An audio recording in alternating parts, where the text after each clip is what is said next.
राधे राधे भक्तों, आज हम श्रवण करेंगे माघ मास का 25वां अध्याय। कथा श्रवण करने से पहले हमारा YouTube चैनल सब्सक्राइब और वीडियो को लाइक जरूर करें। तो चलिए कथा श्रवण करते हैं। पिशाच कहने लगा कि हे मुनि, केरल देश का ब्राह्मण किस प्रकार मुक्त हुआ, यह कथा विस्तार पूर्वक कहिए। देवदूती कहने लगा, केरल देश में वासु नाम वाला एक वेद पारंगत ब्राह्मण था। उसके बंधुओं ने उसकी भूमि छीन ली, जिससे वह निर्धन और दुखी होकर अपने जन्मभूमि त्याग कर देश देश में घूमता किसी व्याधिग्रस्त होकर मृत्यु को प्राप्त हो गया। उसका कोई बांधव न होने के कारण उसकी औधर्य वैदिक क्रिया नहीं हुई और न ही उसकी दाह क्रिया हुई। इस प्रकार क्रिया के लोप होने से निर्जन वन में प्रेत होकर चिरकाल तक फिरता रहा। शीत ताप भूख प्यास के दुख से हाहा करता हुआ वह नंगे शरीर रोता फिरता था, परंतु उसको कहीं सद्गति नहीं दिखाई देती थी।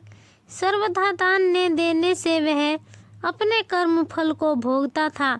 जो लोग अग्नि में आहुति नहीं देते और जो भगवान का पूजन नहीं करते, आत्मविद्या का अभ्यास नहीं करते, अच्छे तीर्थों से विमुख रहते हैं, जो दुखी लोगों को स्वर्ण वस्त्र तांबुल रत्न फल तथा जल नहीं देते तथा छल कपट से जीविका प्राप्त करने वाले, दूसरों तथा स्त्रियों का धन हरने वाले, पाखंडी कुटिल चोर बाल वृद्ध तथा आतुर और स्त्रियों पर निर्दयता करने वाले, आग लगाने वाले, विष देने वाले, झूठी गवाही देने वाले, कुमार्ग पर चलने वाले, माता पिता भाई बहन संतान तथा अपनी स्त्री का त्याग करने वाले, जो सब तीर्थों में दान लेते हैं, पालन करने वाले, स्वामी को त्यागने वाले, गौर तथा भूमि के चोर,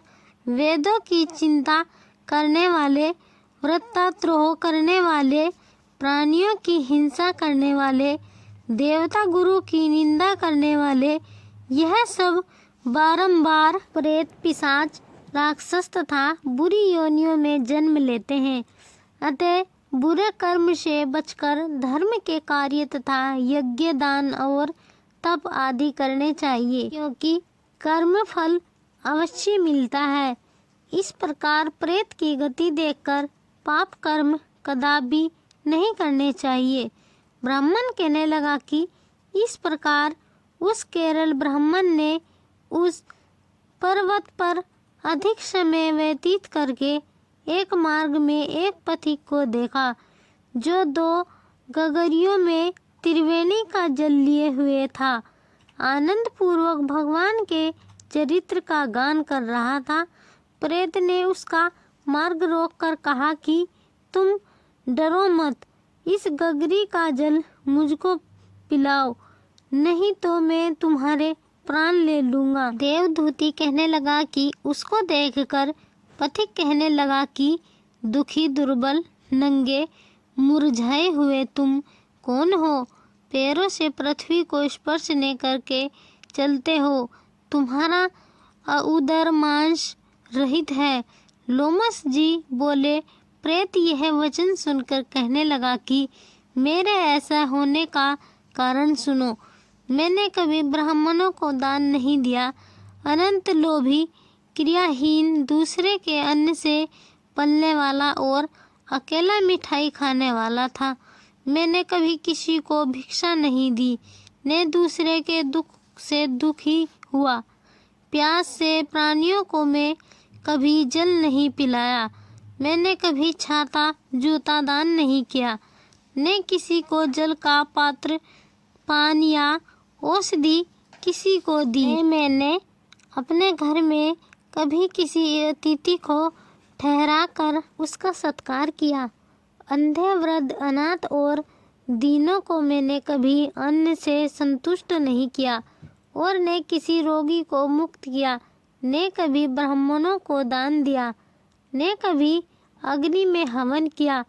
वैशाखी मास में किसी को ठंडा जल नहीं पिलाया, ने ही मैंने बड़ या पीपल का कोई वृक्ष लगाया, ने किसी प्राणी को बंधन से छुड़ाया। कभी कोई व्रत करके शरीर को नहीं सुखाया। इस कारण मेरा पूर्व जन्म सब बुरे कर्मों में ही व्यतीत हुआ। मेरे पूर्व जन्म के कर्मों से ही मेरी यह गति हुई है।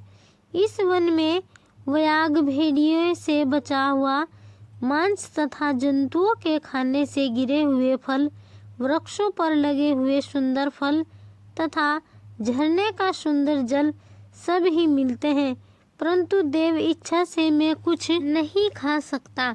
सर्प की तरह केवल पवन भक्षण करके जीवन व्यतीत करता हूँ। बल बुद्धि मंत्र पुरुषार्थ से लाभ हानि, सुख दुख, विवाह मृत्यु, जीवन भोग रोग तथा वियोग में केवल भाग्य ही कारण होता है।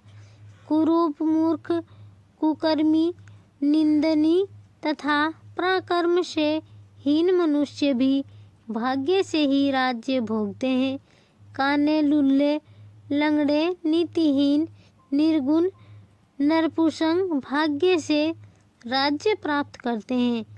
पर्वत पर भी बलवान राक्षस पिशाच रहते हैं, जिनमें से कभी कभी कोई कहीं कहीं वन में फिरते हुए अपने कर्म के अनुसार अन्न जल प्राप्त करते हैं, परंतु आपको उनका भय नहीं होना चाहिए, क्योंकि धर्मात्मा पुरुषों की उनकी पवित्रता की रक्षा करती है। ग्रह नक्षत्र देवता सर्वथा धर्मात्माओं की रक्षा करते हैं।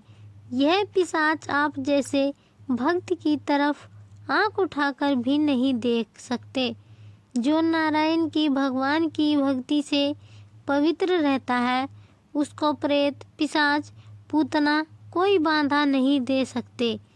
भूत बेताल पिशाच गंधर्व काकीन साकिनी ग्रह रेवती यज्ञ मात्र ग्रह भयंकर ग्रह कृत्या सर्प कुष्मांड तथा दूसरे दुष्ट जंतु पवित्र वैष्णव की तरफ देख भी नहीं सकते।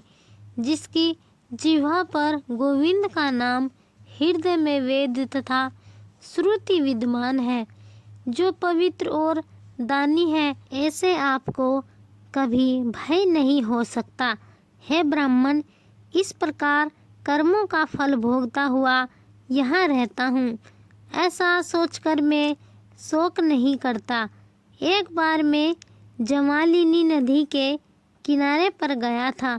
वहाँ पर घूमते घूमते मैंने सारस के वचनों को सुना था।